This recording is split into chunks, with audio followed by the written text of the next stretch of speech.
Good morning, this is Mark Sevenoff live from day 2 of Moab Outerbike 2021. We are here with Tim from Esker Cycles. He's got this, this badass rig right behind me that's impressive in its own right, especially this hip new colorway or old colorway. Right. Anyway, whatever it is, we love it. And he's going to tell you a little bit more about the brand and a couple models of their bikes. We are Esker Cycles. We're a small brand out of Whitefish, Montana.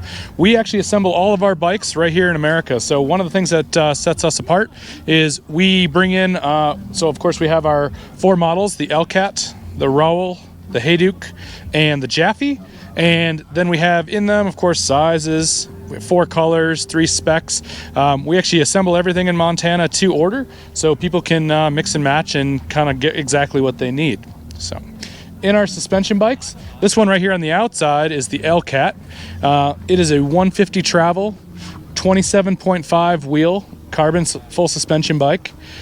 Within both of our suspension bikes, we use the Orion patent from Dave Weigel.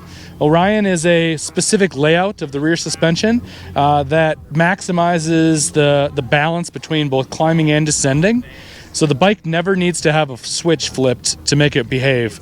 It's a bike that, without any magical shocks, without any switch flipping, without anything, it does all the proper things up, it does all the proper things down, and you can just ride without having to worry about things happening, right? The Rowell is right behind it, and the Rowell is tuned to be a little bit more of a 50-50 bike, like trail all-around bike, up as well as down. The Elcat is tuned to just be a little bit more of a deeper into the travel descending bike.